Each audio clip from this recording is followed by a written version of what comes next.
Hello, good evening, good day, everybody, wherever you are, and welcome to episode 9 of Geostrategy with me, your host, your personal geostrategist, AbhijitChavda. I hope everybody is doing great. Today, we're going to discuss two matters, two very broad issues. First of all, we're going to discuss what's the state of the Israel Iran war. It looks like Donald Trump should get a Nobel Prize if he has actually succeeded in ending the war, in achieving a ceasefire. It looks like it's happened, right? There were some hiccups. So we're going to discuss that. We're going to go through the chronology of what's happened thus far and where we are and where we could go when it comes to the Israel-Iran conflict. And then we're going to discuss China. China is a very important nation, as we know, the second largest economy and the only contender for the top spot. It seeks to replace and displace the US from the top spot by 2049, or hopefully before that, from their perspective. And what is China's role in the global south? What is China's role in the RIC? That's Russia, India, China, that coalition. And what's China's role in the BRICS? Does China play a constructive role? China loves to criticize the world. China loves to criticize India, especially, calling India a Western asset.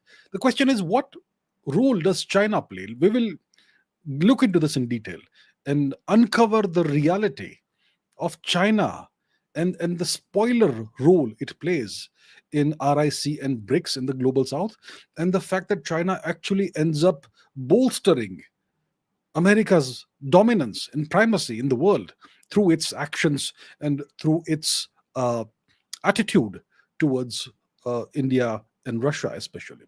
So we're going to discuss that. But first of all, let us discuss the possible end of the current phase of the Israel-Iran conflict. So let's first of all quickly take a look at what's happened thus far, chronologically. Let's do that.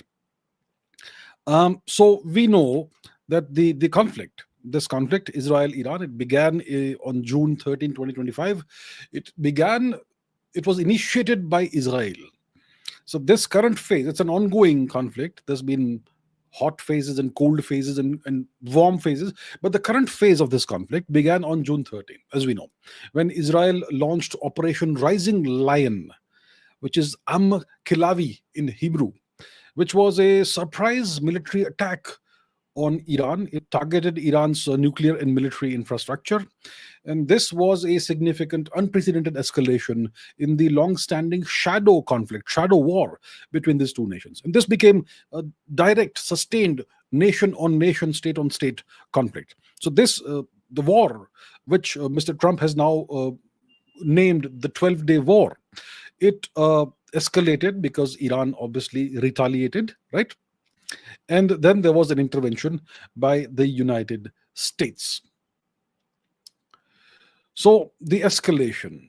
So the conflict began with an Israeli attack on Iran. And following Israel's initial strikes, Iran responded with its Operation True Promise 3. Iran launched hundreds of drones, hundreds of missiles at Israeli territory. The IRGC, the Iranian Revolutionary Guard Corps, it coordinated these attacks, retaliatory attacks, and it targeted various major Israeli cities like Tel Aviv, Haifa, and Beersheba. And this was an intense period of warfare. Israel conducted, in retaliation to this, conducted sustained airstrikes across Iran. Israel systematically targeted the Iranian nuclear program. It targeted Iran's ballistic missile capabilities. It targeted Iran's military leadership. So about 30 roughly senior Iranian military commanders were assassinated by Israel in the opening strikes alone. Pretty prominent people like Mr. Mohammad Bagheri, the IRGC aerospace commander Amir Ali Hajizadeh, and so on. And there were significant casualties on both sides. Iranian missile attacks may have killed about 28 Israeli citizens. Israel claims it's mainly civilians, and more than 3,000 Israelis were wounded by this. And in Iran, the casualty figures are supposed to be 974 deaths and more than 3,400 injuries until yesterday, until June 24. So significant escalation, back and forth strikes, and targeting of various facilities and so on.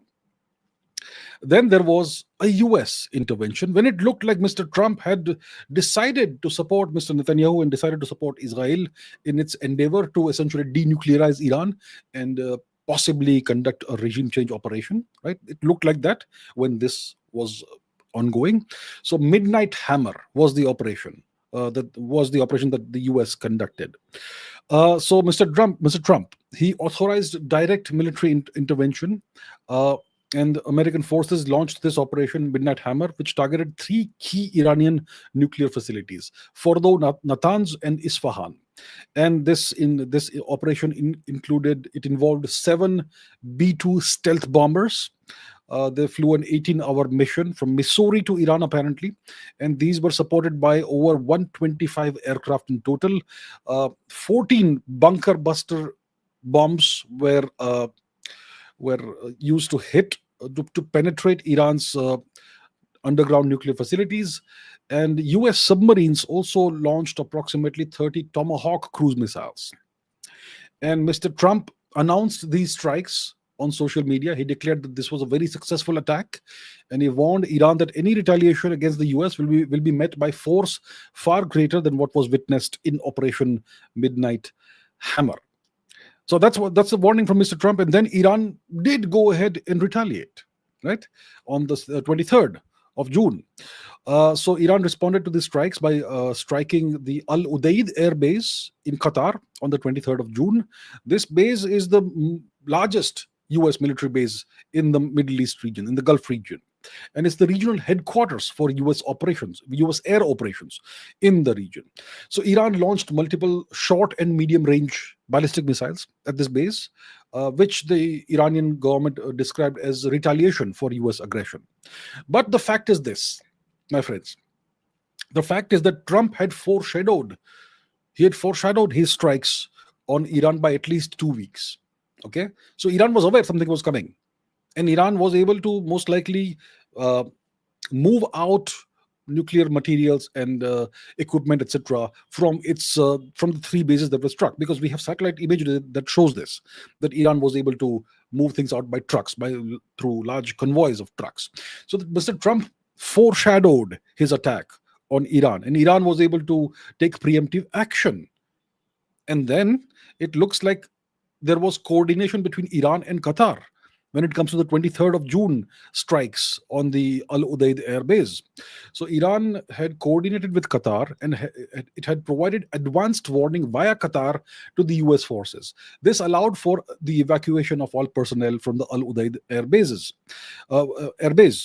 And all the missiles apparently were intercepted. There were no casualties. And Iran's Supreme National Council, it released a statement saying that the number of missiles fired at this base equaled the number of bombs the US had used against Iran, which essentially signaled a desire to avoid further escalation, right? So Iran signaled restraint, and it ensured that there was advance notice, so that this ended up being a symbolic strike.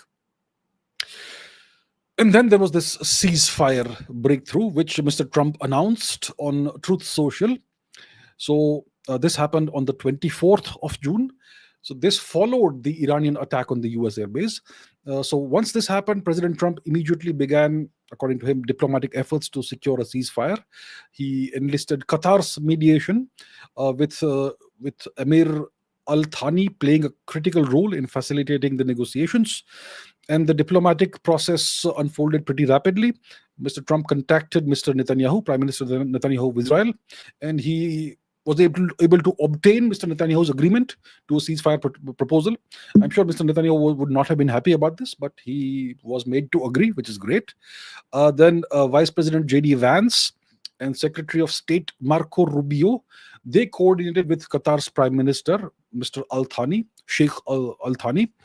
And Mr. Al-Thani then successfully persuaded Iranian officials to accept the ceasefire during phone negotiations. And then Mr. Trump announced this on Truth Social. Congratulations to everyone. It's been essentially fully agreed by and between Israel and Iran that there's going to be a complete and total ceasefire. And the ceasefire was structured as a phased withdrawal. So Iran would end its hostilities first, and Israel would follow this 12 hours later. So the ceasefire was announced. Now, what happened? What happened frustrated Mr. Trump. So there were ceasefire violations, and then there were some final strikes. So that morning, before the ceasefire officially began, Iran launched its final barrage of 14 missiles against Israeli military centers. And the Iranian media then claimed that this was their last offensive action before the ceasefire comes into effect. And then, once the ceasefire came into effect, it immediately faced challenges. There are claims and counterclaims as to who started this. Who did the ceasefire violation first? Both sides will obviously claim that the other side did the ceasefire violation first. So about 2 hours after the ceasefire officially took effect, at 7 a.m. local time, it seems like Israel allegedly conducted a strike against Iranian radar installations north of Tehran, and then Iran launched 2 ballistic missiles at Israel, which triggered air raid sirens, and both missiles apparently were intercepted by Israeli defense systems. So this frustrated Mr. Trump significantly. This prompted Mr. Trump to express his frustration with both sides. And he put out these posts on Truth Social talking to Israel, telling Israel not to drop the bombs, and Israel is not going to attack Iran, and so on. And he used used language that presidents typically don't use in public interactions, which was an indication of his frustration. So he did not exhort Iran to not violate the ceasefire on Truth Social. He exhorted Israel to not do that. So it looks like Israel was the violator, which could perhaps signal Mr. Netanyahu's frustration that he has been forced into this ceasefire. So that's the deal: ceasefire violations and final strikes. But then it looks like the ceasefire has held, and if this ceasefire holds, then Mr. Trump's desire for a Nobel Peace Prize may be significantly bolstered. So, what was Mr. Trump's role, and what's the U.S. position in all this? So, according to the U.S. government, President Trump, has throughout the crisis played a central diplomatic role, while at the same time maintaining strong support for Israel.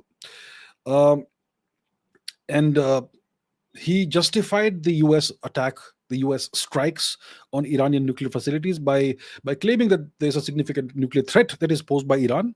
And he said that Iran was close to developing a nuclear weapons capability. Now, he says that the nuclear sites were destroyed completely, but if you look at preliminary US intelligence assessments, it looks like Operation Midnight Hammer was less successful than what being claimed. So, according to Defense Intelligence Agency reports, the strikes may have set back Iran's nuclear program by maybe 3 to 6 months. It has not destroyed Iran's nuclear program entirely. So, this assessment, it said that the strikes sealed the entrances to the underground facilities, but they did not collapse the main structures, the infrastructure under the mountains and underground. And significant quantities of enriched uranium had probably been relocated out of these sites before these attacks, right? But despite this assessment, Mr. Trump has consistently continued to assert that Iran's nuclear facilities were completely and totally obliterated, and so on. So that is the position thus far, right? So what is the aftermath of all of this? So we now have a fragile peace. The ceasefire has now, it looks like it is holding. It has remained largely intact since the first ceasefire violations, Mr. Trump expressing frustration. After that, the ceasefire has held. And then both sides are claiming victory. Prime Minister Netanyahu has declared that this was a historic victory for Israel. He has claimed that Israel has eliminated Iran's nuclear threat and Iran's nuclear capabilities, which I would say, well, one could assess is not entirely accurate, but that's the claim he has made. And he has said that if we have destroyed Iran's nuclear capability, we have thwarted Iran's nuclear project, and if anybody in Iran tries to rebuild it, then we will act with the same determination. So he has issued this threat. Both nations initially accused each other of ceasefire violations, but since the initial post-ceasefire violation incidents, after that, no major military actions have occurred, and Iran has extended its airspace closure, and global oil markets have responded by the prices have dropped following the ceasefire announcement, but now they have apparently recovered. And Qatar has indicated that it hopes to resume the Israel Hamas ceasefire negotiations as soon as possible, probably within days. And it probably seeks to leverage this Iran is Israel ceasefire to address the bigger conflict, the broader regional conflict, which is Israel versus Hamas. And the Qatari Prime Minister urged Israel not to exploit this ceasefire to intensify Israeli operations in Gaza. So that's what's happened. We can now see that there's a fundamentally altered strategic landscape in West Asia, in the Middle East. It's the first time the US has directly engaged Iranian nuclear facilities, and the first sustained conventional warfare, sustained to some extent, between between Iran and the US, and definitely first sustained conventional warfare between Iran and Israel. So the immediate military phase has ended, but long-term implications for security, for regional security, continue to unfold. It's an ongoing situation. There are long-term implications for regional security, for Iran's nuclear program, and U.S. involvement in the ongoing Middle East conflict. So this needs to be seen. So what are the key takeaways for us from what has happened thus far, right? So I'm not going to make new forecasts. I just made a couple of forecasts a couple of days ago. I gave 4 scenarios, and we will have to still keep an eye on these scenarios that I had given. 4 scenarios A, B, C, D. And maybe a week or so later, we can make a proper assessment of how things have gone. But what are the key takeaways from what we have witnessed thus far in the past couple of weeks? So what we can see is that Iran endures. There has been a non-trivial degradation in Iran's military capabilities and nuclear capabilities, but there has not been a fatal blow to Iran's capabilities. Iran endures. Secondly, the US most likely wants to maintain the current geopolitical balance of power in West Asia. It doesn't want to do what it did to Iraq in 2003, and that completely upended the geopolitical balance of power. So the US seems to want to maintain the current balance of power in the region. Then there is, you could say, what did Mr. Netanyahu want out of this? Mr. Netanyahu faces domestic troubles, political challenges, legal challenges, corruption charges, and so on. So Mr. Netanyahu, if he wanted to thwart all of that, he would have wanted to achieve a grand victory. What would that grand victory would have looked like? He would have first of all wanted to denuclearize Iran comprehensively, which has not happened. So Mr. Netanyahu's desire to denuclearize Iran has been thwarted. Secondly, he would have wanted to effect a regime change in Tehran, and that desire has also been thwarted. So Mr. Netanyahu now faces the prospect of the problems that he has been facing, renewed troubles for him, corruption charges, and so on. And because of that, Mr. Netanyahu may possibly want to double down on the Gaza war. So let's wait and watch and see how that goes, if that happens, right? So that's about the Iran-Israel situation. Looks like there is a pause. Looks like there is a ceasefire. If it holds long term, I think Mr. Trump can genuinely, legitimately claim that he deserves a Nobel Prize, and he also was the architect, you could say, of the Abraham Accords, which happened a few years ago. So all those things combined could make Mr. Trump a legitimate contender for the Nobel Peace Prize. So let us see, and let us see if he gets what his heart so dearly desires. Now let us discuss China. Very important nation for all concerned, for us in India, for the US, for the West, for everybody in Asia, for Russia as well. Very important nation. And my contention is that China is a key spoiler. It's a spoiler for RIC and for BRICS. China's attitude, its belligerent, expansionist, hostile attitude towards Russia and towards India, it spoils the prospects for RIC becoming an important global player, which is RIC. RIC is India, Russia, India, China, and also it spoils the prospects for BRICS as well. And this attitude of China's, it actually ends up strengthening the US primacy and hegemony in the world. So let's first take a look at China Russia relations. Let's do an overview of the relationship between the two nations, between China and Russia, since President Xi Jinping came to power. Okay, so let's do a comprehensive chronological overview. So Mr. Xi Jinping came to power in March 2013.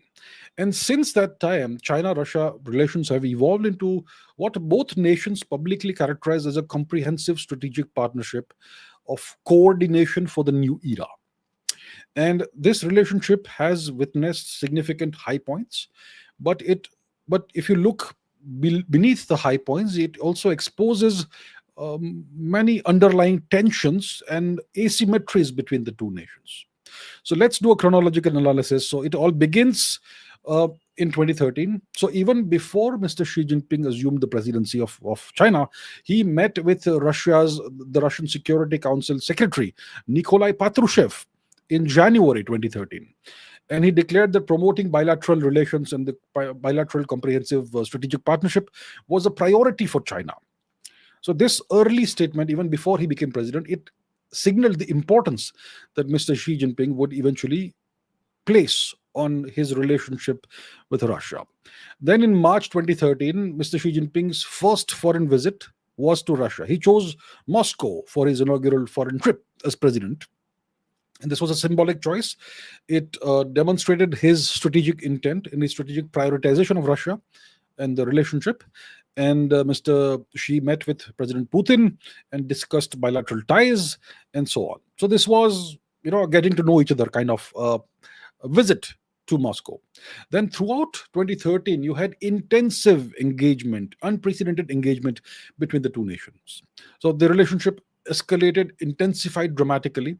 There were 5 presidential meetings in 2013. There were 3 telephone conversations between Mr. Xi and Mr. Putin. There were 16 exchanges of messages between Mr. Xi and Mr. Putin. All of this in just 1 year, 2013 itself. So you can see there's an unprecedented level of highest level engagement. And this would set the tone for the relationship going forward. Then in October 2013, Mr. Xi met Mr. Putin for the 5th time at the APEC summit in Bali. And Mr. Xi noted the high level and special nature of China-Russia relations. And he said that there was need for even closer coordination between the two nations in international affairs. Then we have 2014, which was marked by Russia's annexation of Crimea, right?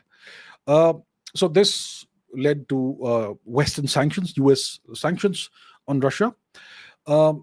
So this was, as I said, following the annexation of Crimea, and this became a crucial turning point in the relationship between Russia and the West, and also the relationship between Russia and China.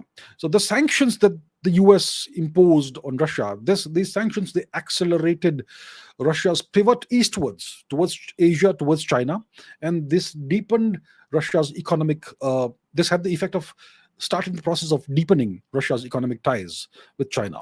And in 2014, Mr. Putin and Mr. Xi signed a record number of bilateral agreements, including the landmark Power of Siberia gas pipeline deal, $400 billion deal.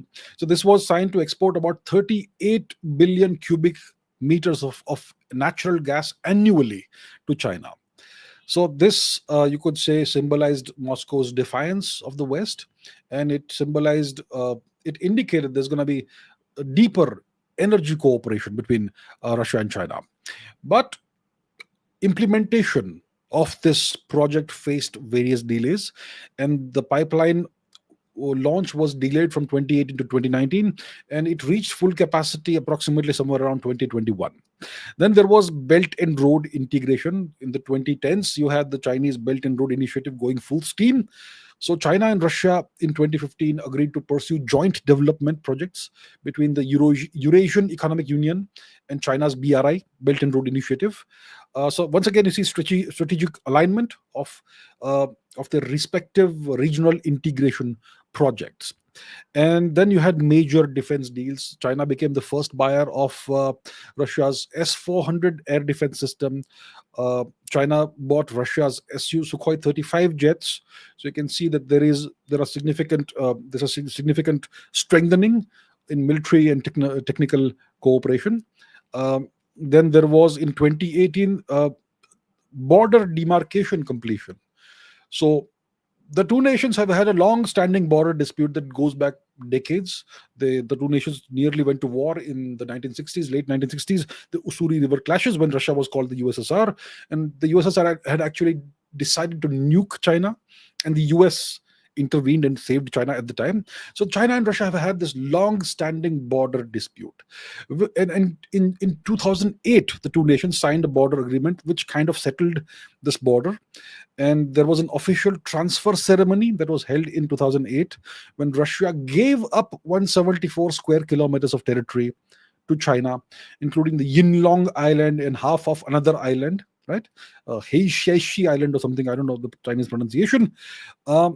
So this was a major historical irritant in the two nations' relationship, and this was removed in 2008. And so this was further bolstered in 2018. And then you had various military exercises that the two nations participated in. The Vostok 2018 military exercises, China participated in that, which was the largest Russian military exercise since 1981, and more than 3,000 Chinese troops participated in the exercise. So you can see deepening military cooperation and growing strategic coordination between Russia and China, right? Then you had the evolution of the elevation of the relationship from 2019 to 2021. Mr. Xi Jinping called Mr. Putin his best friend during his state visit to Russia in 2019.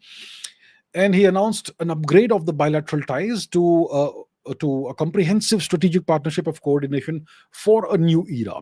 This was the 8th time Mr. Xi Jinping had traveled to Russia since 2013.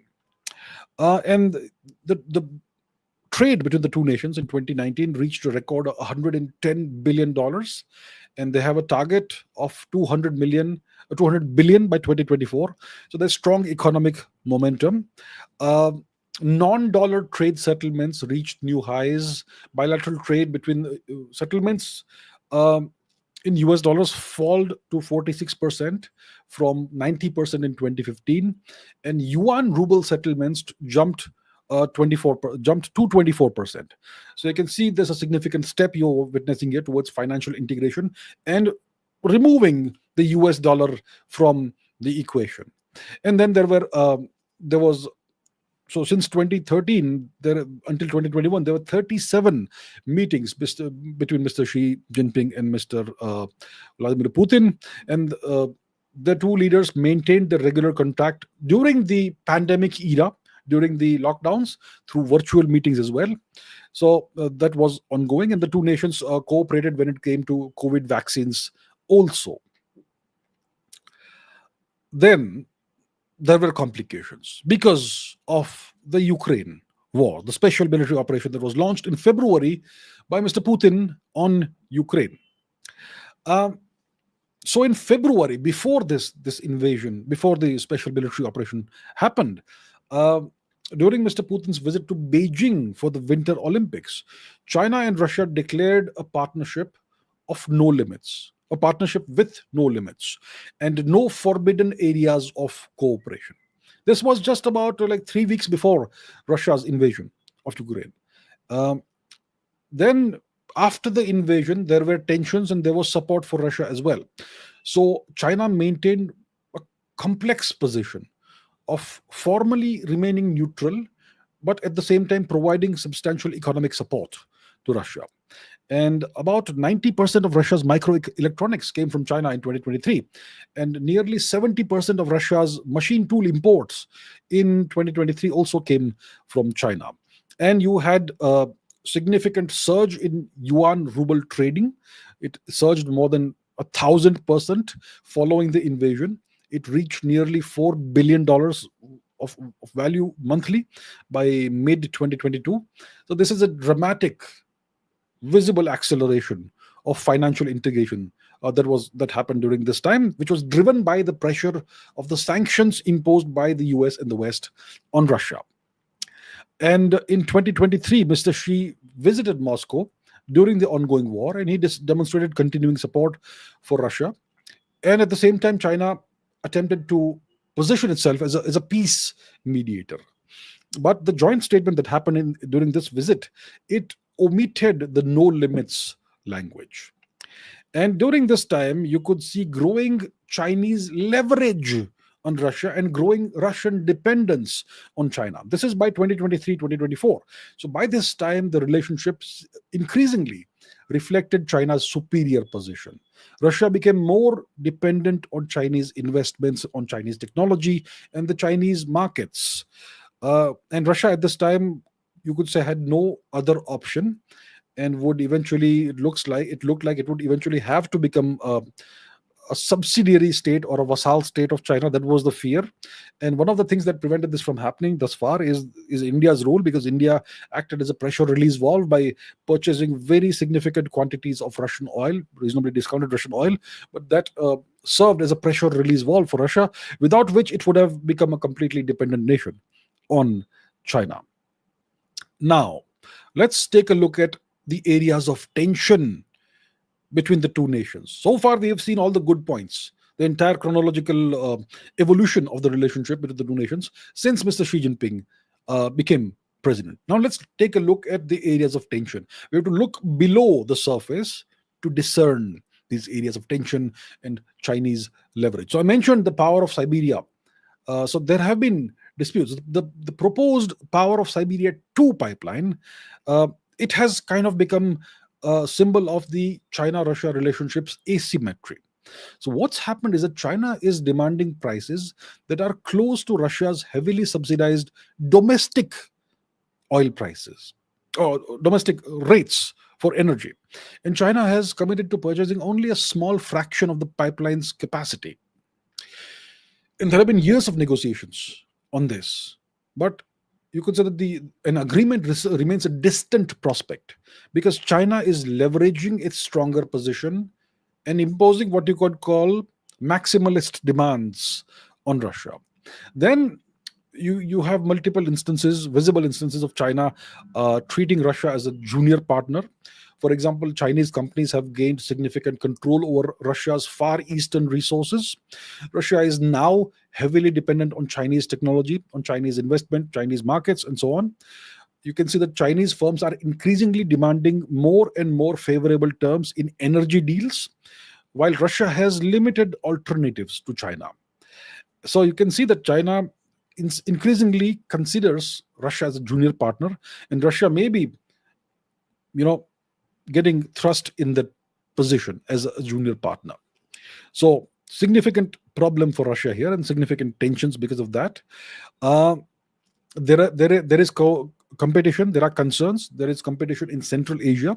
Central Asia has historically been seen by Russia as its exclusive sphere of influence, a region where only Russia has influence. But now you have growing Chinese influence in Central Asia, and this has created friction with Russia. So how has this happened? China's Belt and Road initiatives, they compete with Russia-led integration projects with Central Asia. And China has successfully developed various trade corridors that bypass Russia in Central Asia. And that's one significant area of competition and concern for Russia. And then China, there's nuclear weapons concerns.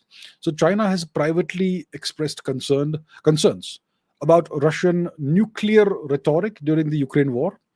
Russia has been, in response to various Western actions, making statements about nuclear weapons. So China is privately concerned about this. And it is reported that Mr. Xi Jinping personally warned Mr. Putin against the use of nuclear weapons, which kind of, I think it's understood that Nobody will actually use nuclear weapons. But Mr. Xi Jinping apparently personally warned Mr. Putin against using them.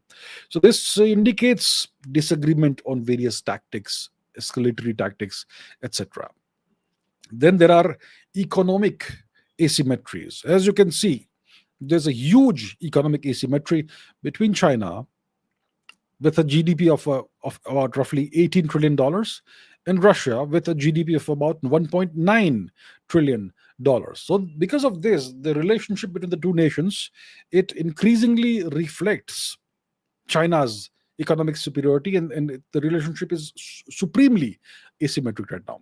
China's GDP is about 10 times larger than that of Russia. There are growing technological gaps that favor Chinese companies. Russia is increasingly dependent on Chinese imports for critical technologies, without which, Russia is in trouble. And there's a limited Russian investment capability compared to Chinese resources. So China has, when it comes to sanctions, for example, China has not directly violated Western sanctions, but Chinese banks have become very cautious, increasingly cautious about their transactions with Russia. And many Chinese financial institutions have depleted their yuan reserves uh, for Russian transactions because they fear that there could be secondary sanctions on them by the US.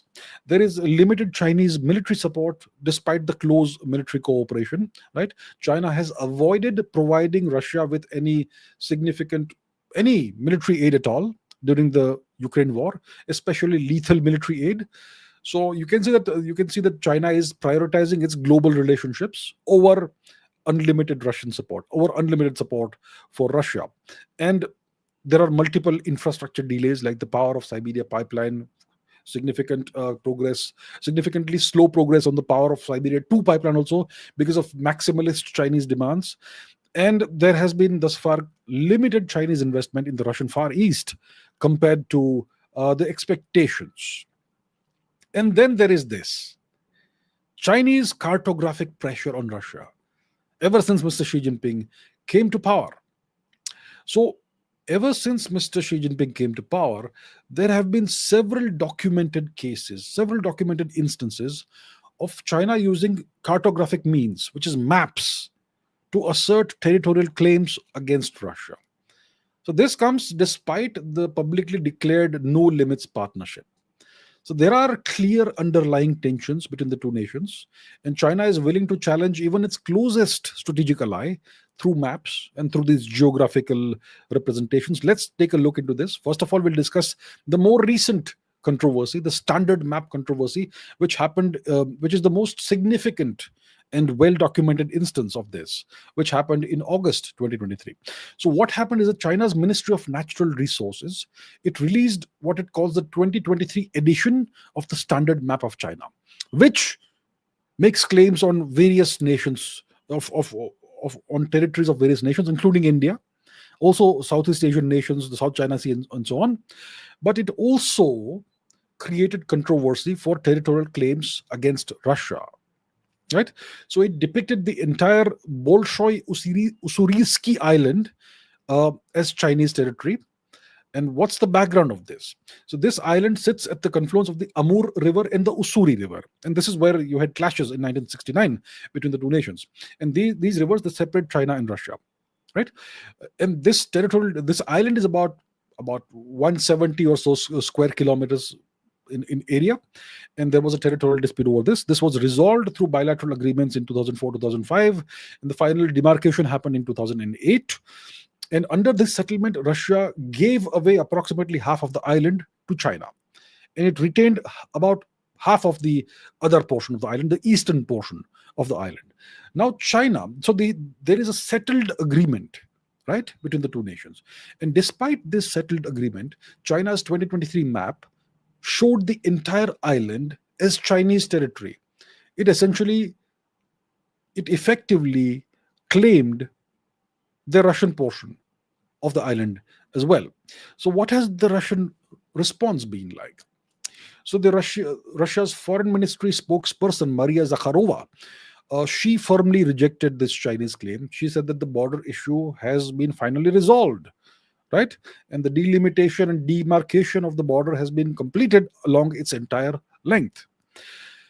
But you will see that Russia's protest was relatively muted and subdued compared to the other affected nations like India, which have protested vociferously. Russia's response was comparatively subdued and muted. What does this indicate? This reflects Moscow's diplomatic constraints because of its increasing dependence on China, which has been caused by Western sanctions. Right? Now, let's take a look at earlier incidents as well. So, in November 2012, issuing, uh, China began including territorial claims on its official documents and passports. This is like in the run up to the Xi Jinping era. So new Chinese passports featured maps which showed disputed territories as Chinese territory, and these maps showed other countries' territories as Chinese territory. This included areas along the China-Russia border. So the primary focus of this hostile action was on China's disputes, China's claims on territories of Southeast Asian nations, and China's claims on Indian territory. But these passport maps also uh, claimed Russian territory as Chinese territory. And there was a vertical map that was published in 2013, and this also showed various Russian uh, territory as Chinese territory also here. So you can see that there has been this cartographic aggression. We in India are pretty familiar with this, but even Russia has been targeted by this. And the most important and most visible incident happened in 2023 when Russia was in a disadvantageous position because of the Western sanctions and because of the Western-led economic isolation and diplomatic isolation of Russia. So China chose that moment, that point in time, to claim Russian territory, right? Um, so now the question is, what's the strategic context of this? What are the motivations? Why is China doing this? So China is using map warfare, cartographic warfare, to pressure Russia, and this fits with China's strategy of cartographic aggression, which is a broader strategy, the deliberate manipulation of maps and geographic data for tactical purposes, for military purposes, and political purposes. And this approach, which has been used by China against various countries, against India as well, this approach, it serves multiple purposes. First of all, it serves the purpose of normalizing Chinese claims, illicit, illegitimate Chinese claims. You repeatedly publish maps with these ridiculous territorial claims. So by repeatedly publishing these maps and putting these maps all over the place, all over the world, essentially on the internet and so on, by doing this, China is attempting to normalize its position and gradually shift international perception of the borders and the boundaries. Secondly, this constitutes legal warfare. This cartographic aggression, it is part of China's three warfare strategy. And this builds the background for a potential future legal war by claiming that all these activities are defensive in nature and non-aggressive in nature. And then China is applying pressure on Russia during a time when Russia is significantly vulnerable. Right? It's all about timing. This map release in 2023, it occurred while Russia was deeply engaged in the Ukraine conflict. And at that time, Russia was heavily dependent on Chinese support. And this obviously limited Russia's ability to respond forcefully. So the timing that China chose was a time of Russian strategic vulnerability. So you can see this is not a no limits partnership, and China is no friend of Russia. And viewers of this channel will know that I have always said that China and Russia are actually long-term adversaries. This is simply a partnership of convenience. It's a temporary partnership. It's a temporary modus vivendi. Now let's examine some more revelations. The FSB document revelations. So apparently there have been some. So the FSB is Russia's Federal Security Service. Okay, and apparently some FSB documents have been leaked. Not sure who leaked them, how they were discovered, and so on. But this leaked intelligence that Russia doesn't seem to have denied, it provides some additional context for China's cartographic pressure, its map warfare against Russia. So, according to a leaked FSB document, Russia's intelligence apparatus, Russia's intelligence establishment, views China as actively attempting to encroach on Russian territory. So this leaked document, it reveals that the FSB fears that China could potentially annex parts of Russia's Far East, that region, including areas around Vladivostok, which is a very important Far Eastern Russian port. And you have a background to this. Chinese nationalists have for a long time challenged treaties between China and Russia, which happened in the 19th century. And by these treaties, Russia acquired territories like Vladivostok, etc. So there is this long-standing dissatisfaction with those treaties. And the FSB also alleges that China is researching old Chinese communities in the Russian Far East to potentially lay the groundwork for justifying territorial claims that could happen in the future, right? And in 2023, China's Ministry of Natural Resources, it declared that new Chinese maps should use Chinese names for Vladivostok and 7 other cities in the region. So we in India are familiar with Chinese tactics of renaming Indian place names with Chinese names. So the Chinese have been doing the same thing to Russia increasingly of late. And Russian intelligence has also expressed concern that Chinese academics in the academic system, they may be preparing to assert historical claims over Russian territories using maps or fictitious research or something, which is very similar to tactics that China uses elsewhere, like the South China Sea and so on. So this is the deal. This is what China has been doing to its great friend Russia. Now, what options does Russia have? Russia has limited response options right now. Russia's response to this Chinese cartographic hostility and aggression has been very constrained, very muted, very subdued. And this reflects the asymmetric nature of the China-Russia relationship. Russia is heavily reliant on China for oil exports.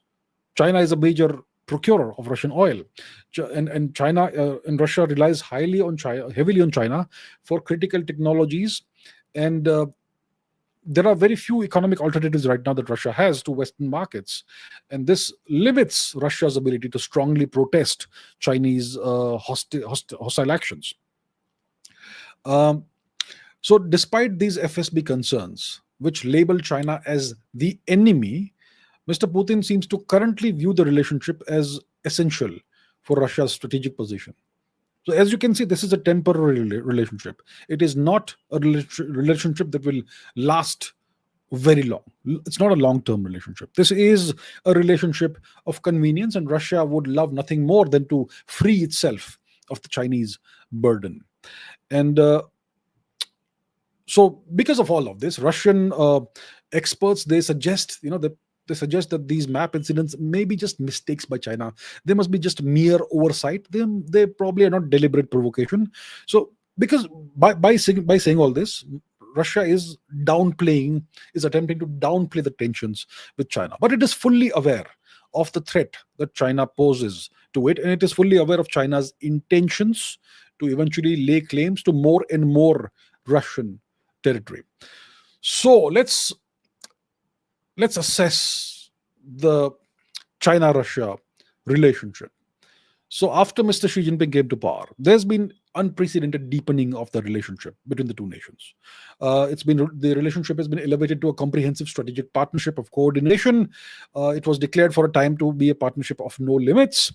The relationship has achieved significant milestones in economic integration, military cooperation, strategic coordination against Western influence. All of this is happening in the shadow of the West, right? So trade between the two nations has more than doubled. Alternative financial systems to the West have been developed by the two nations, and so on. But however, there's the big shadow of China's true intentions that is there on this relationship. And this partnership, it increasingly reflects China's growing dominance, and it increasingly reflects Russia's growing junior status.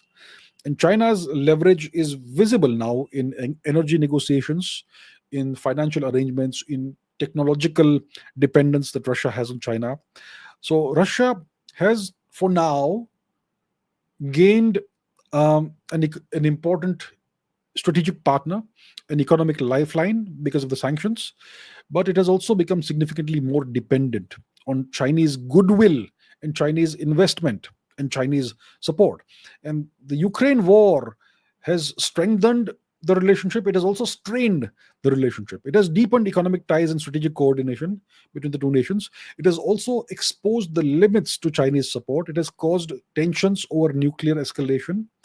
And there's a fundamental asymmetry between China's rising economic power and Russia's isolation, economic isolation, and diplomatic isolation. And this is going to shape the future course, the future trajectory of the partnership. And China holds increasingly greater leverage in determining the direction in which this relationship goes. And China has used cartographic means to pressurize Russia, at least on two documented occasions. And this reflects China's growing assertiveness over Russia and China's intention to eventually lay claims to significant portions of Russia's Far East territories. So this shows that this demonstrates what kind of nation China is. China's aggression extends even to its closest strategic partner. And that's how China deals with everybody.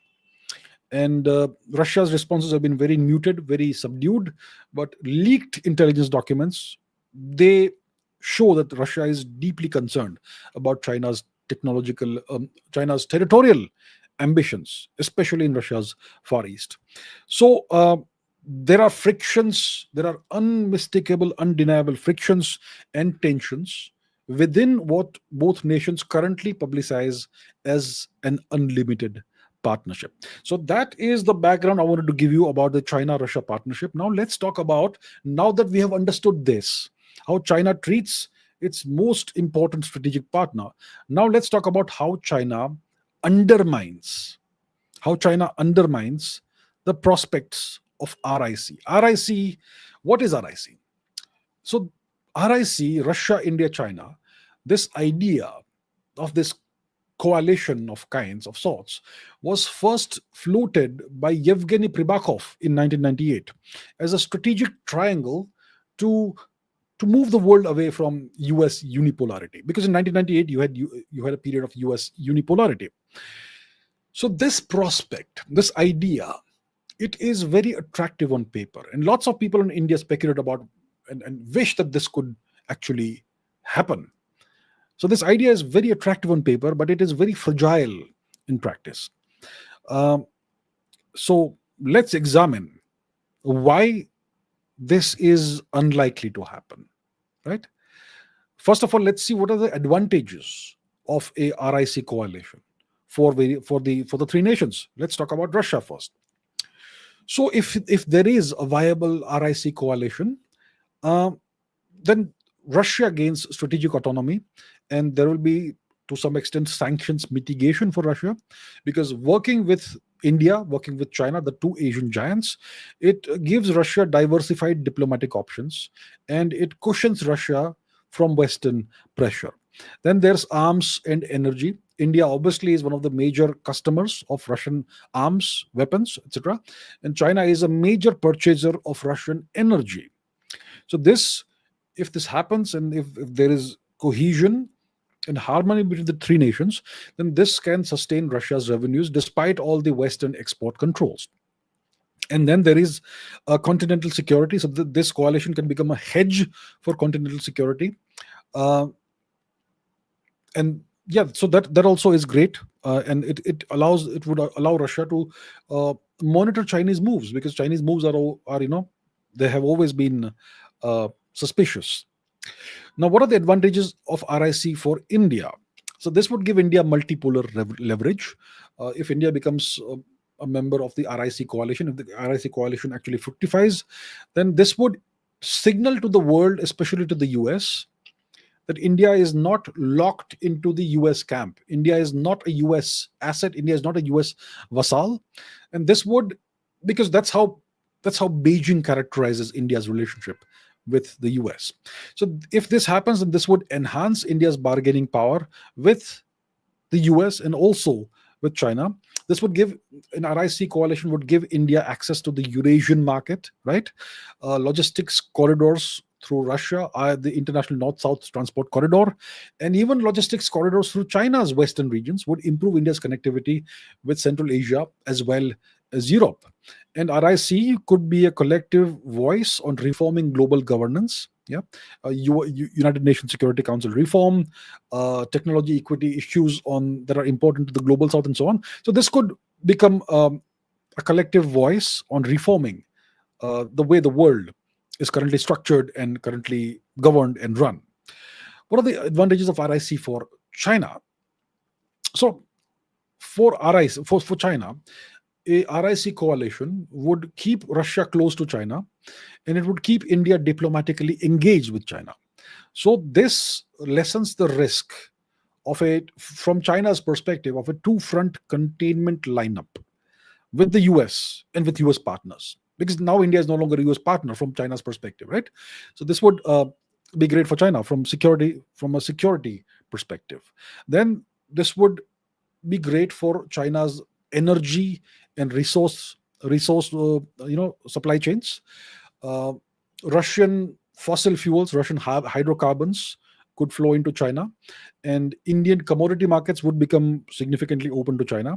So this would diversify China's import base, and it would be able to more easily decouple from the West, because as we know, there's a decoupling that's happening right now as we speak.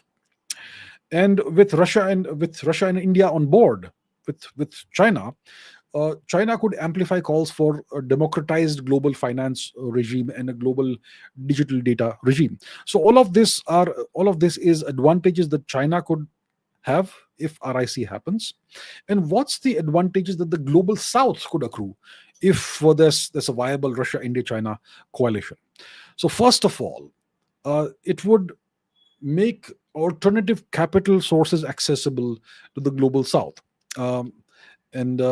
India is a pioneer in digital payments. India is great at vaccines. India and China and Russia could set up various institutions that could offer the global South options beyond the World Bank, beyond the IMF. In which case, when it comes to the World Bank, when it comes to the IMF, any offer of money, any transfer of money, any loan comes with all kinds of conditions. That would not happen if there's an RIC alternative for the global South. And if there's a functioning RIC, this could spearhead reforms on climate finance, on food security, on local currency trade, etc. And all of these things are very important to emerging economies and developing countries, not to the developed countries. So these are some of the advantages and some of the benefits that the various nations could gain from an actual functioning RIC coalition. The question is a full-fledged RIC coalition likely? So let's take a look at some scenarios that I can think of until 2030. So we have scenario A, which is loose coordination between the three nations. I think there is a 60% probability of this happening by around 2030. So what would be the key drivers of this? You would have a shared interest between the three nations in multipolarity. All three nations have that until China feels that its time has come. Until then, China will say that we favor multipolarity. So that is definitely something that the three nations currently have in common, and the three nations can work on selective economic projects together, and existing mechanisms like BRICS, like the Shanghai Cooperation Organization, all of these provide the infrastructure and the means for making this happen. So there could be loose coordination by 2030. So I think that's the most likely scenario A. 60% chance of this sort of loose coordination. Scenario B is that RIC evolves into an institutionalized anti-Western bloc. I think this has a probability of about 20% by about 2030. So what could make this happen? For this to happen, you would need sustained US pressure, and you would also need a China-India détente, a proper rapprochement between China and India. So sustained US pressure is uncertain on China and India. It's already there on Russia. It's already there on China. How much pressure could the US apply on India? I don't think the US will want to apply too much pressure on India, which could make India go towards RIC. So it's uncertain how much pressure the US will apply, especially on India. And it's also uncertain whether there will be a China-India rapprochement by 2030. So both these both these key factors that could lead to scenario B are uncertain, which is why I have given it a 20% probability. It largely depends on the US and its actions. And scenario C is that RIC collapses into a symbolic forum. So RIC is kind of a quasi-official thing. You've had, I think, 18 or so summits of RIC between the foreign ministers of the three nations, but it's not happened since the late 2010s, maybe 2018, 2019, around that time. So scenario C has a 20% probability that RIC collapses into a symbolic forum. So what could cause that? Escalation at the LAC between India and China. Or maybe Russia gets fed up of China's claims on Russian territory in the far east of Russia. So these factors could freeze meetings entirely, and then this becomes a symbolic forum, and it doesn't really continue to function as such. So this depends on China's behavior. If there is an escalation in the border issue between India and China, that could make this collapse into a symbolic forum. Or if there is a significant Chinese pressure on Russia, territorial pressure on Russia, claims on Russian territory. So it depends on China's behavior. So these are the scenarios I can think of. Most likely it will continue to be a loose coordination kind of scenario, 60% chance of that happening. Now, why RIC could happen? What are the factors that could lead to it actually happening? The scenario A, 60%, scenario B, 20% probability. So first of all, there could be a common pushback against Western sanctions and Western extraterritorial laws. So maybe in this scenario, all three nations, Russia, India, China, face American economic coercion, or maybe they fear that there is impending American and Western economic coercion. And this would make the three nations potentially decide that they could benefit from pooling their payment system innovations and integrating the economies much further than what they are today. Then there is energy security complementarity. So we know that Russia is a major supplier of energy, and China has a significant demand for energy. India has a significant demand for energy. India has significant energy diversification needs. So this is a natural partnership from that perspective. Then we have an existing diplomatic framework. So we've had regular foreign minister meetings since 2002. There have been joint statements on multilateral reform. There have been crisis consultations of RIC during COVID-19. So you can see that there is an existing framework that could take RIC forward. And of course, there is a symbolic value for the global south. A visible Eurasian counterpole would encourage smaller nations like African nations and so on to maybe price shop between Western and non-Western partners. And maybe if they get more value out of RIC, then they would perhaps gravitate towards RIC. So I think it's the first two factors, the sanctions pushback, which could happen, and energy complementarity that could actually make RIC happen. But in my assessment, like I said, it's more likely to not happen. And it's because China is a spoiler. China is the factor that spoils the potential of, the future prospects of RIC actually, evolving into a viable coalition. So what are the obstacles? The first obstacle is the undemarcated border between India and China, right? So China has consistently and steadfastly refused to demarcate the India-Tibet and India so-called Xinjiang borders. So the entire thousands of kilometers long border is undemarcated, which China uses as a pressure point against India. This is a huge obstacle. This is a huge spoiler, right? And we've had issues like the Galwan incident, which shattered India's trust towards China. And both nations, their armed forces, the troops, they still remain forward deployment despite some diffusing of the tensions in recent times. Then there is Chinese economic and military dominance. Right, China's GDP is 18 trillion. Russia's GDP is 1.9 trillion. India's GDP is about 4.3 or so trillion dollars. So this creates a huge power imbalance that China leverages at every given opportunity, which makes RIC highly unlikely to happen. Right. Uh, then there is another obstacle, which is Russia's suspicion of China's intentions. Right. If you see, Russia does these war games every year. Vostok, and there is Vosko, different Russian names. So Russia's war games have in the past simulated a Chinese invasion of Russia's Far East. So that tells you that Russia is preparing. Russia is fully aware of the Chinese threat, Chinese territorial threat. And so Russia is preparing for a potential Chinese invasion of the Russian Far East. And the Russian FSB, its leaked documents have listed China as a long-term strategic challenge, as an enemy. And obviously this is a huge spoiler in the relations, and so on. So these are some of the big reasons why RIC won't happen. And China is the main factor. China is the reason that RIC is not something that is viable. China is the spoiler. So let's assess the reality, the wishes and against reality and limitations. So RIC will continue to exist. It will continue to endure as an episodic consultative triangle. It's going to be useful for signaling multipolar solidarity, verbal multipolar solidarity. It will be potentially useful for issue-based narrow economic cooperation, maybe anti-terrorism coordination, potentially, right? But RIC will not coalesce into a formal bloc unless India and China achieve a durable border settlement, and the onus of that is on China.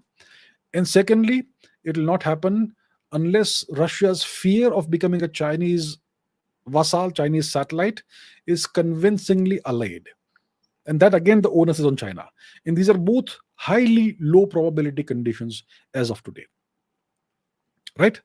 So the RIC groupings' greatest value is going to remain symbolic, verbal, rhetorical.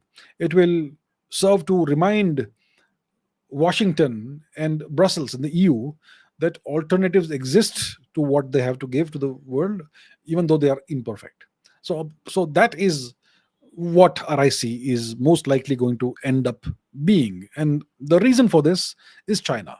China is the spoiler, not anybody else. Now let's talk about BRICS and how China constrains and hamstrings BRICS. Right?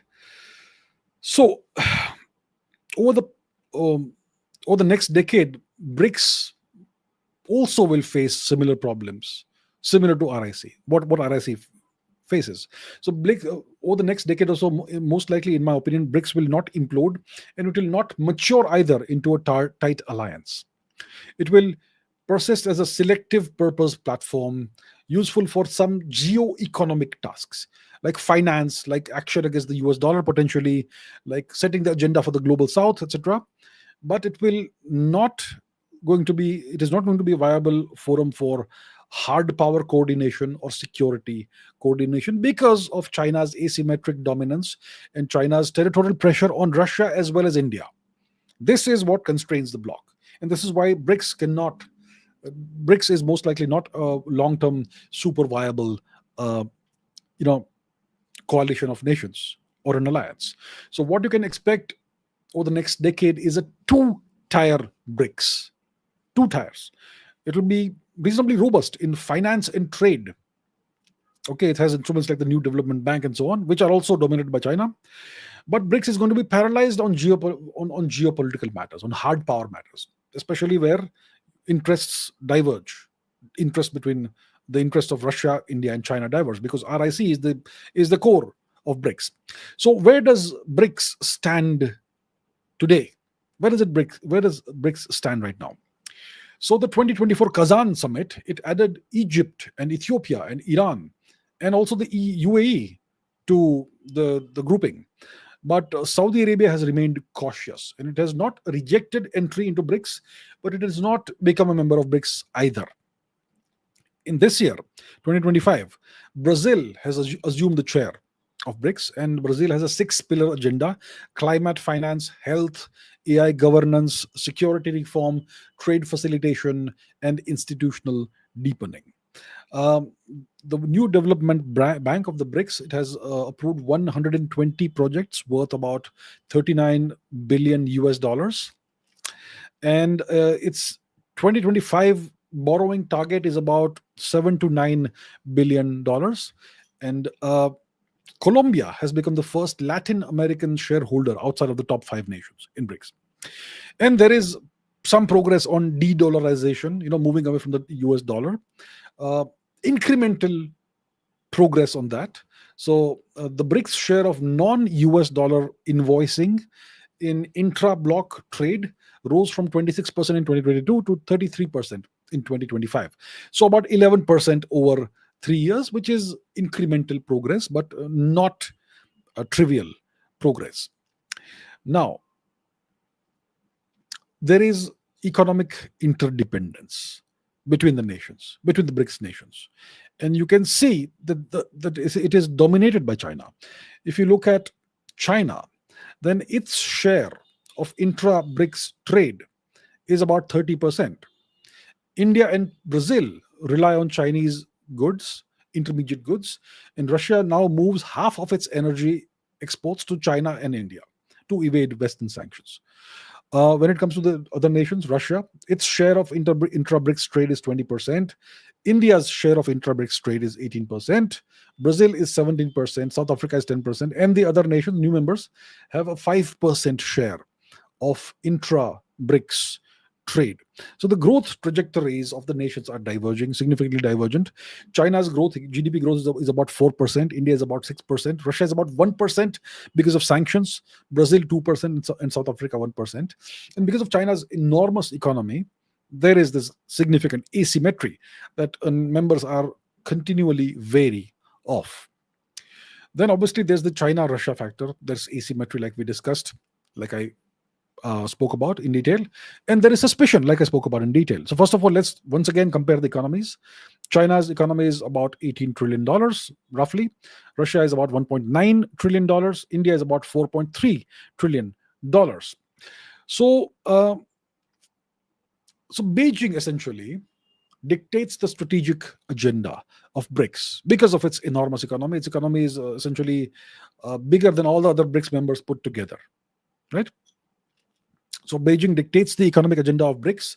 And then we know that the FSB, the Federal Security Service, which is Russia's primary domestic security and intelligence agency, its memo has been leaked, and China is seen as an intelligence. China is essentially seen as an enemy by the FSB. And we have the cartological friction, cartographic friction, and cartographic aggression by China on Russia. Chinese maps label Russian cities with Chinese names. They claim Chinese territory. They label Vladivostok as Haishenwai, and so on. And Russia has obviously had a very muted response to this. But you can see that there is that the so-called no limits partnership is actually not a no limits partnership, and this is going to have a strategic effect on BRICS. So what Russia does because of all of this is it is constrained by its dependence on China. So it uses BRICS financial mechanisms, but it blocks any cause that would lead China completely dominate collective security decisions. So that's the deal. So that is the China-Russia asymmetric partnership, relationship, and the suspicions between the two nations, especially Russia's suspicions towards China, which are well founded. Then there's China and India. Well, once again, there are border pressures inside the BRICS club, and there's an asymmetric relationship over here. There have been these recurrent LAC incidents. There was Galwan in 2020. There was a Yangtze incident in Arunachal Pradesh in 2022.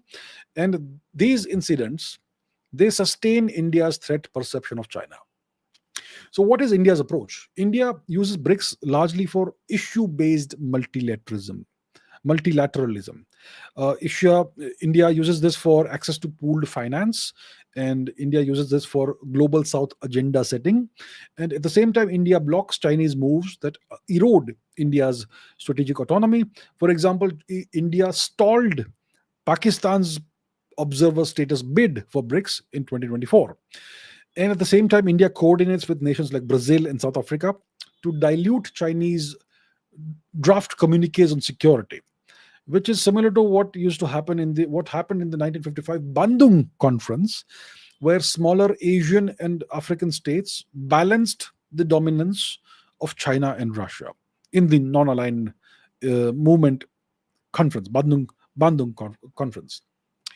So there are these issues. What are the forces that potentially bind BRICS together?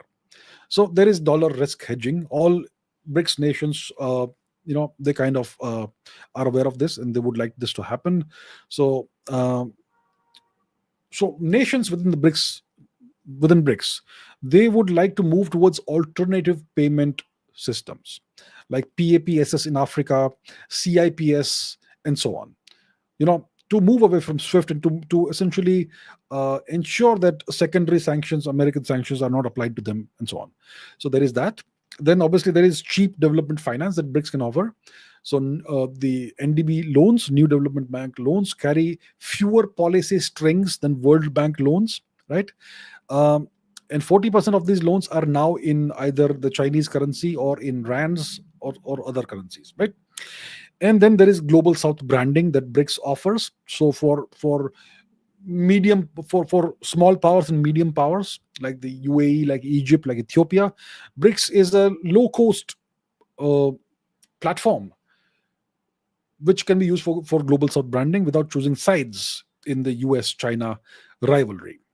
But then what are the forces that threaten to tear BRICS apart? The centrifugal forces. So first of all, you have strategic asymmetry. China's GDP is more than the rest of the BRICS nations combined, right? And this dominance, it causes a pushback from other nations. So that's one of the issues. There are obviously the ongoing territorial disputes. China's claims on Indian territory, China's refusal to demarcate the India-China, India-Tibet, and India-Xinjiang border. There is the Russia-China issue, China's claims on Russia's Far East territories. And these create what are essentially veto points on any collective security or supply chain agenda that BRICS may potentially have. Then there are divergent energy interests.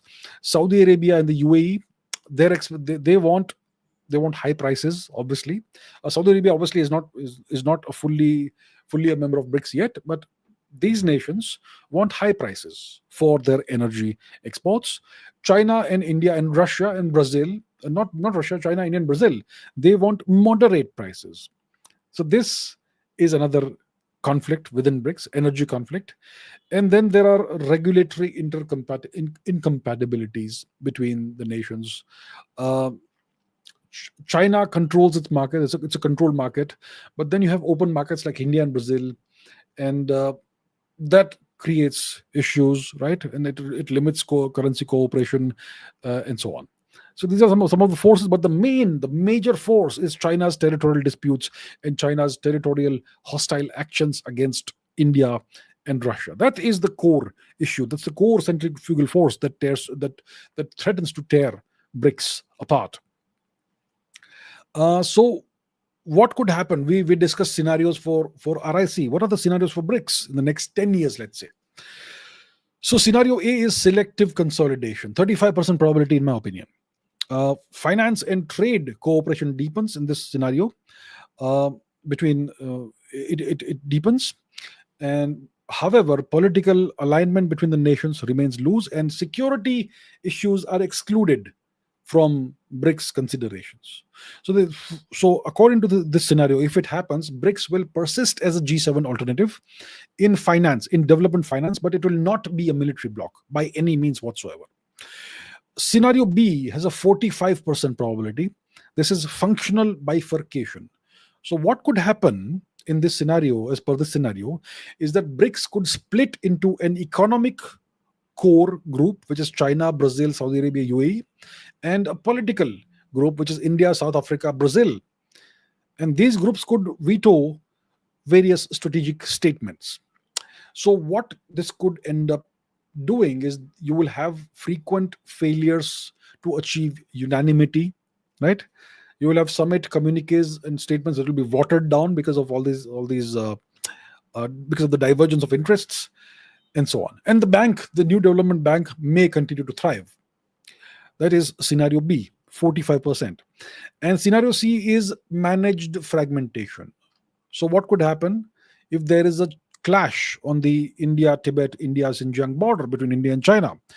Or maybe there is a clash of some kind between China and Russia, maybe an Arctic dispute, maybe a dispute over China's territorial claims on Russian territory, and so on. So this could paralyze uh, BRICS meetings. So the NDB, the New Development Bank, could survive as a technical body, right? But the BRICS summit would then lose its relevance. And then the implication of this is that BRICS would very quickly begin to resemble the non-aligned movement after 1979. It was all about membership, but it had zero impact, very minimal impact. A large membership, but minimal impact. So that is scenario C. So the most likely scenario is scenario B, managed fragmentation. And then there's scenario A, selective consolidation, and scenario C, so scenario B is functional bifurcation, and scenario C is managed fragmentation. So what should India and Russia do, and what should external actors do, in my opinion, in the light of all of this, in the light of China playing a spoiler in RIC and BRICS and so on? So India needs to double down on issue-based coalition building inside of BRICS. India should ally with Brazil, with South Africa, with Russia. India should demand rule-based lending criteria. India should demand transparent governance of the NDB and so on. And India should use the BRICS platform to highlight China's border aggressions and infractions. That's what India should do. Russia, what can Russia do? Russia can potentially mitigate its junior partner position towards vis-a-vis China by becoming a leader in Arctic energy, Arctic climate issues, and nuclear energy issues within BRICS or BRICS Plus, where China is still a net importer, a net demander. And external actors, well, what about them? What about the US? What about the EU? Well, they should most likely expect BRICS to act coherently on economic agendas like digital payment standards and so on. So BRICS will act coherently on economic issues, but BRICS will most likely show fragmentation when it comes to addressing or countering Western sanctions and so on. So that's what the West should essentially expect from BRICS. Now, Brazil has an opportunity in 2025. What is the opportunity? So what Brazil should do as the chair of the 2025 in 2025 of BRICS is that Brazil should institutionalize a dual quorum rule, economic track versus political track. This will preserve the deliverables of the summit without forcing any consensus on security. This kind of echoes the ASEAN minus X formula. So Brazil can essentially keep BRICS productive in 2025 by creating this rule, dual forum rule. So what happens in the dual forum rule is that only the willing nations move ahead on trade, while the cautious nations can join later. So Brazil could split BRICS decisions into two tracks: an economic track, which could have maybe some core members, maybe 4 core members or 60% of GDP or whatever. And this track could launch finance and trade projects, even if security questions are stalled, right? And there will be another forum, which is a political security forum, which would still require full consensus. So no member is essentially dragged into sensitive alignments. So this would preserve tangible economic deliverables, local currency payment systems, new development bank loans, etc., digital trade standards, and so on. It will also prevent India-China and China-Russia disputes from paralyzing the entire agenda of BRICS. So this is what Brazil should do. I think it makes good sense for them to do that. Overall, what's the bottom line for BRICS? So BRICS will endure most likely as what you could call a variable geometry coalition. It will remain cohesive on finance when interests of various member states converge, and it will remain cohesive on symbolic global South solidarity. However, it will fragment wherever China's hard power ambitions collide with Indian or Russian interests and sovereignty. And the long run relevance of BRICS will it will rest on whether practical organs of the BRICS, like the new development bank, whether these organs can keep delivering capital without Chinese strings. So as long as there is no severe India China or China Russia conflict, BRICS will evolve slowly. It will not fade into irrelevance, but it will not be a game changing block either. And at the end of the day, remember this: China is the main problem in BRICS. China is the key spoiler in BRICS. And now, with that understood, let's examine how China's attitude towards Russia and India actually ends up strengthening the primacy of the US, which is China's principal adversary. So China has a very hard edged approach to India and to Russia. And this ends up fracturing the RIC. And this ends up fracturing the enlarged BRICS. And these two coalitions, RIC and BRICS, these could actually most effectively dilute US power. But China ends up fracturing and fragmenting this. And the US, it does not orchestrate this rift, but it profits from it. So there is deep distrust towards Beijing from India and from Russia. And this makes it easy for the US to tighten potentially strategic ties with India and to limit the speed and the scope of BRICS de-dollarization. And it also allows the US to play China-India asymmetries against each other. And this ends up playing into the US, into American hands, right? So America's gains are significant, but not comprehensive. BRICS still gives China a platform from which to woo the global South. And so that is there, right? And so let's examine how China ends up playing a spoiler role, which gives Washington DC, which gives the US significant advantages. So what are the US strategic objectives? The US seeks to use India as a counterbalance to China, right? So China's activities, China's actions, China's attitude, all of that, it strengthens India as a counterbalance to China. China is continuing its border hostility towards India. Of late, there has been talk of de-escalation of some sorts and some kind of limited de-engagement. But at the same time, China is ramping up its infrastructure building activities north of the disputed, undemarcated LAC. So China's activities and pressure continues. And this, obviously, all of this in the past few years, this has pushed India into a stronger, a fast thickening security partnership with the US, real-time intelligence sharing, etc., during the 2020 Gulf War crisis and so on, and expanded maritime drills in 2025. And the US now frames India as a core element of its Indo-Pacific strategy, on par with Japan and Australia. So this is how China is actually strengthening the US, right? Then China's actions have the effect of shoring up the US dollar, right? The US Treasury Secretary Janet Yellen has said that a BRICS currency, if it ever happens, is not a serious threat to the US dollar. And this confidence is rooted in the BRICS bloc's lack of cohesion. And it's also rooted in India's refusal to underwrite a BRICS currency, right? So despite all the talk, despite all the slogans, BRICS settlements in local currencies only rose about one-third of intra-BRICS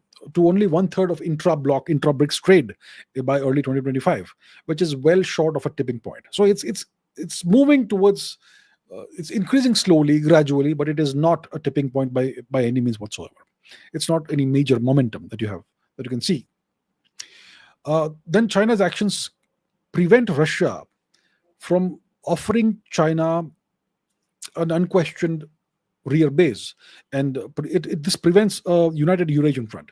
Eurasia is this major continent which constitutes Asia as well as Europe, and the three major Eurasian nations are India, Russia, and China. RIC once again.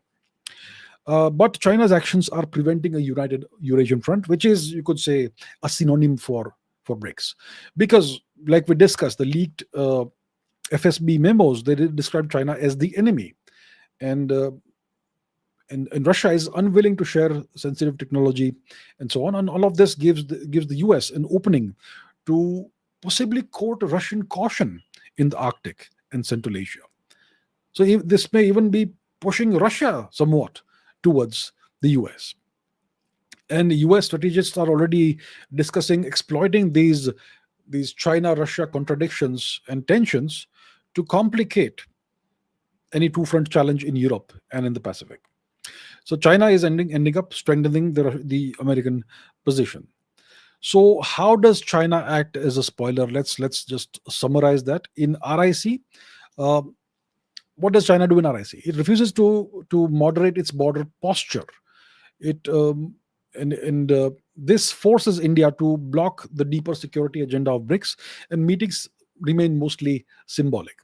In BRICS, what you have is that China is pushing expansion of BRICS without conceding voting power. And the resulting friction is that Brazil and India have stalled the currency plan, the BRICS currency plan. And Saudi Arabia, as a result, has delayed its full entry into BRICS to protect its ties with the US. So what is this deal? What is China pushing expansion without conceding voting power? What is that? So China has been a strong proponent of expanding BRICS membership. It even wanted Pakistan to become a BRICS member, right? So China wants to include countries that are aligned with the Belt and Road Initiative, and it wants to include countries that are dissatisfied with the existing global order. And this expansion that China intends to achieve, the objective is to increase China's global influence and China's global legitimacy. So China is strategically linking the BRICS grouping with its Belt and Road Initiative.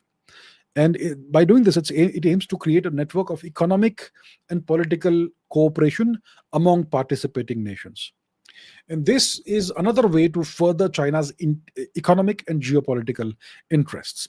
But so despite pushing for expansion and alignment of BRICS, China is also keen on maintaining its influence, its dominance within BRICS, and it wants to avoid any erosion of its decision-making power. And how is this evident? It's evident by China's resistance to giving permanent membership to other countries. So this approach obviously naturally has faced resistance from members like India and Brazil and other nations who are wary of China's dominance. Russia has not officially said anything, but Russia will have tacitly supported the Indian position. And this has also resulted in Saudi Arabia not becoming a full member yet. It's kind of being very cautious, Saudi Arabia. So as a result of all of this, India has blocked the deeper security agenda of China, and meetings remain mostly symbolic. And when it comes to Russia, how does China act as a spoiler? It's publishing maps that are relabeling Vladivostok, that are claiming Russian territory. China is growing economic leverage over Russia. China is issuing maximalist demands on Russia when it comes to energy sales and so on. And as a result of this, Russia now is deeply suspicious of China. Russia's FSB regards China as an enemy, and so on. So these are the issues that you have. So how does Washington gain from all of this? What are the advantages for Washington? First of all, there is diplomatic advantages. The Quad and the I2U2 initiatives, they face less counter pressure because India cannot afford to alienate its new security partner, right? Security backer to some extent, at the same time that China remains confrontational. So look, for India, Russia is not a security backer. If there's a war between India and China, Russia is not in a position to come to India's aid, but the US is. This comes with conditions, of course, but the US can be considered to be, in some ways, a security backer for India, despite all the other actions the US is taking that are deleterious to Indian interests. Let's put it that way. So the diplomatic advantage is that the Quad and I2U2 are strengthened. Saudi Arabia is hesitant over BRICS membership. So this shows that US bilateral leverage over Saudi Arabia is still outweighs whatever inducements China can offer, right? Where security guarantees are at stake.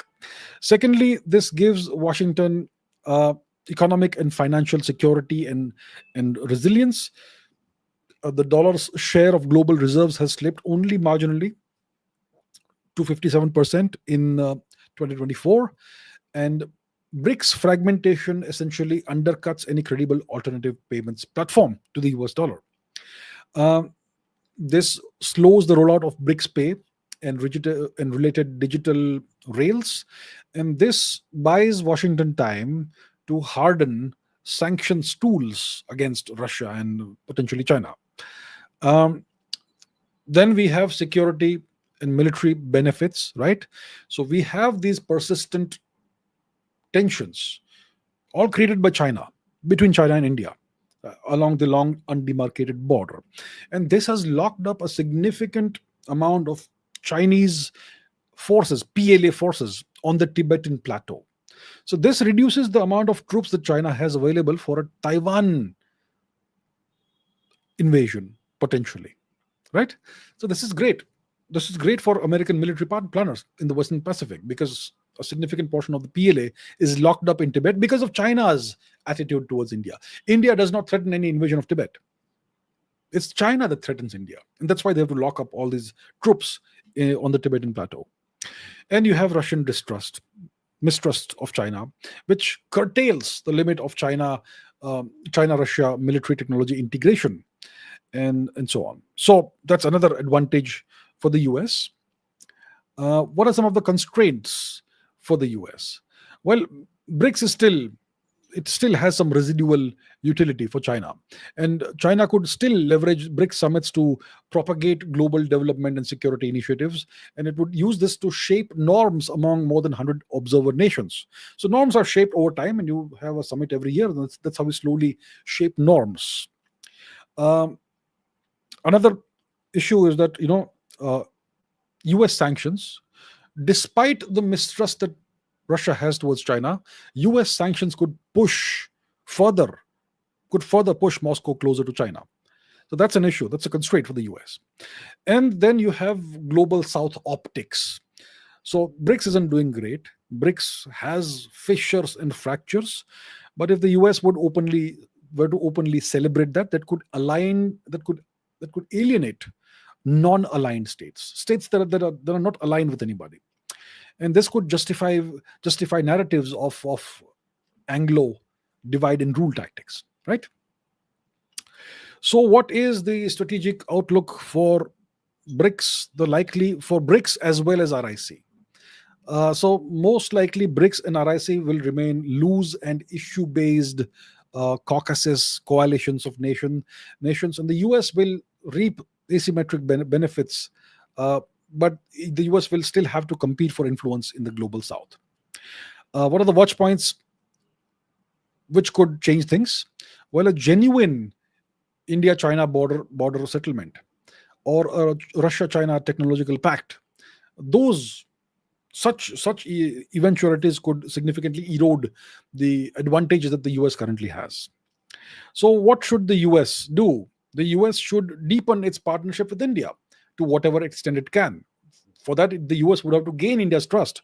The US has not been a really trustworthy partner for India of late, right? So many issues that we have. So the US would want to deepen its partnership with India on defense technology, for example, and so on, right? The US would want to exploit the China-Russia tensions, whether it is the map tensions or other technological tensions or maximalist demand tensions and so on. So the US could exploit this with calibrated engagements in the Arctic region, in Central Asia, and so on. And the Americans could counter the economic outreach of BRICS by expanding DFC and World Bank climate funding finance to undercut Chinese loan diplomacy. What's the DFC? Is the American International Development Finance corporation, right? So this is something that the US could do potentially. So to conclude, okay, now for India, what should India do is the question. So India should how can India manage the China threat?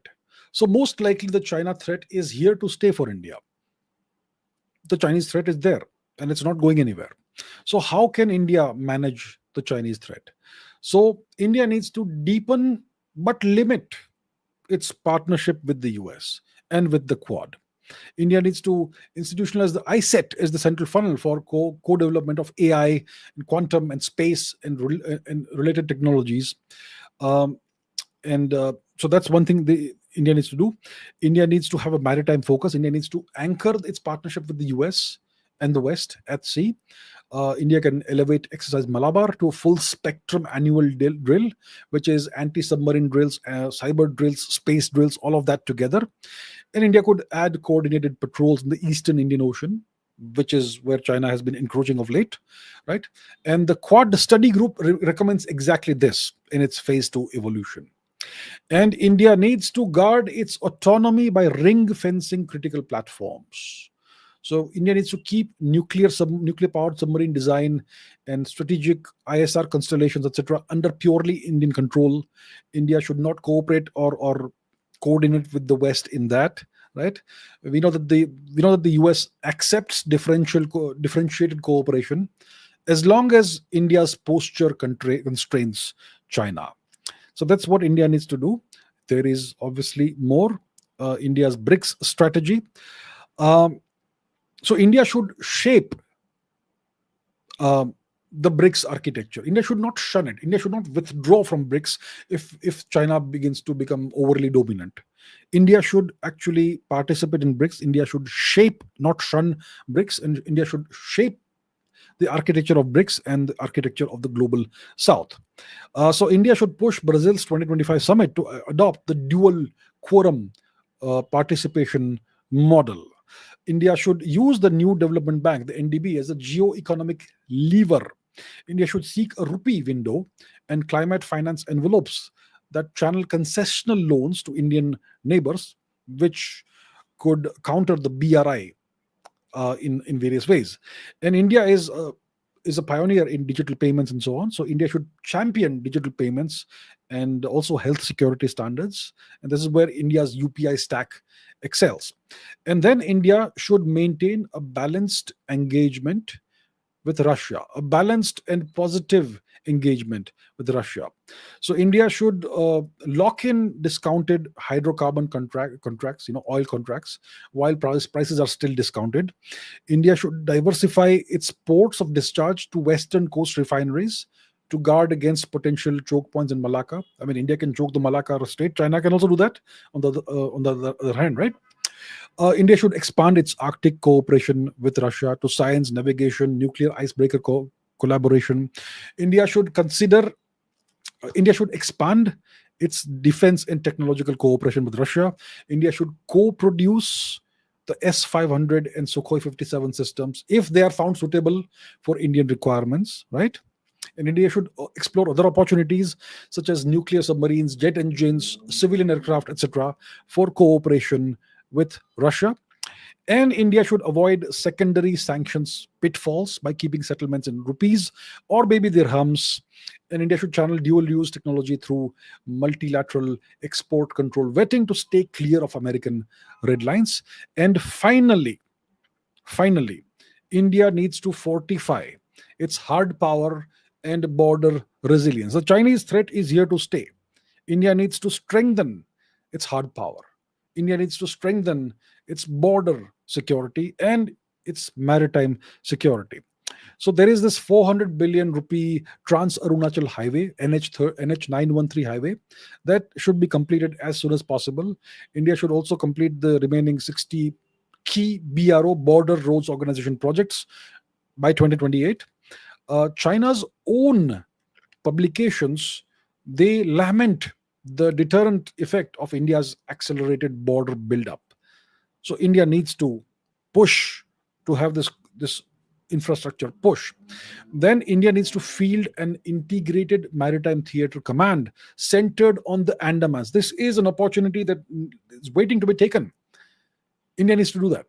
And over there, India needs to add long range UAV and P8I Poseidon detachments to strengthen the surveillance of sea lanes and complicate potential Chinese Navy access to the Western Indian Ocean region.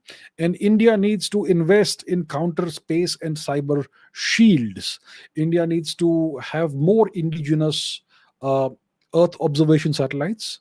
India needs a hardened fiber backbone, uh, and so on. All of this will reduce vulnerability to Chinese ASAT and network centric warfare potential. So these are the things that India needs to do. These are the recommendations from me. So that brings us to the end of today's episode. We discussed the